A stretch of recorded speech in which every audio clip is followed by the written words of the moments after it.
looking ahead at the Manchester derby. You expect Lukaku to start a game like this. They paid a lot of money for him. But did he really turn up today? Is he the right man for Manchester United if they want to progress in the Premier League, in the Champions League, in FA Cup, etc.? He's been affected by the style that Manchester United are playing him. That's the thing that's affecting him. He's virtually, definitely away from home. He's playing on his own because of the way United play. He's not playing with a lot of support. His only person who was anywhere near him today was Lingard. But the way it worked out is that you can't really use him because we have to say technically he's not that kind of player that you would play through. You put things in front of him for him to run on.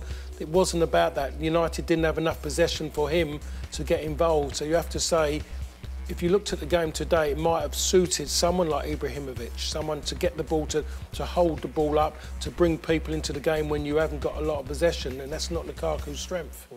What about this movement?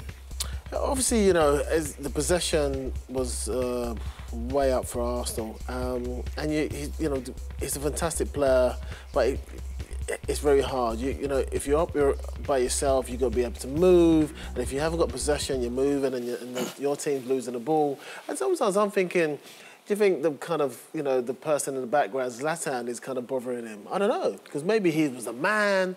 I'm always going to be picked, but that Zlatan, that kind of big figure behind, whether he plays or not, well, I don't know. I think that's a valid point, and I've said that just recently, saying I said, I think wherever he's played, from the moment he left Chelsea on loan and he went to West Brom, then he had his loan spell at Everton, then they signed him, he's been the #1 guy.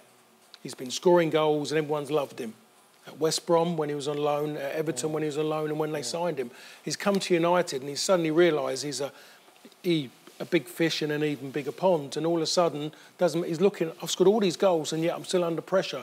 Zlatan's back and the manager's talking about his fitness and he's doing this, he's doing great, he's ready to play. And obviously he knows the relationship between the two, and he's mostly thinking he's going to bring him back soon. Instead of saying, well, I'm going to go and prove a point, if I'm not scoring, I'm going to work hard, I'm going to show him that I'm going to change my game. Yes, I'm working hard, but I'm going to try and adapt to this style of bringing people into it. I'm going to hold the ball up, I'm going to earn the right to get fouls. He's mostly, in certain ways, he's kind of going, why should I bother him? It's not going to happen for me. Zlatan's going to be playing soon. And he's mostly gone on a negative instead of going as a positive. He's earned the right to be at United. He's earned the right to still be in the side because of the goals he scored. And that shouldn't, now, I think Mourinho should look at him and should see it and talk to him and then try and say to him, you know, that don't worry, you've earned the right to still be in the team because of what you've done at the start of the season.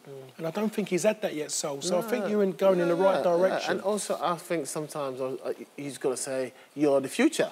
Correct. You're the future. You know, Zlatan, a fantastic player, but he's not going to be the future of Man United. So I think there's a little bit of psychology going on there because he's a big figure, Zlatan. Big figure. Lots of things happening around him, blah, blah, blah. A lot of things are kind of feeding into him through Man United. And Man United loves that because there's a lot of promotion, a lot of sponsors and things like that. You know, it's good. It's good. But for me, he's the main man. I think that his edge has just taken off a little bit. If you were playing against United, for example, and you saw the team sheet that it was Lukaku or Zlatan, who would you prefer to play against? I think at the moment, if they're going to play the same and you're going to have possession of the ball, obviously, you know, you're going to say Lukaku because he's not going to be moving around. You know, even some of the little guys are nicking the balls. He needs the ball down the side. You know, if you're not playing the ball down the side so he can run it, or good crosses, if you're kind of holding up the ball, that's not the man. But Zlatan, that's the man, and that's how I think, you know, Mourinho likes to play. You play up to me, I hold it up, and I put people in, and then I go again, or I stand still. Did they buy the right player then? I mean, it's not like well, no, Man United are based on playing football. They're good wingers, getting crosses in. So, yeah, if they play to their philosophy, Man United, he should be fine.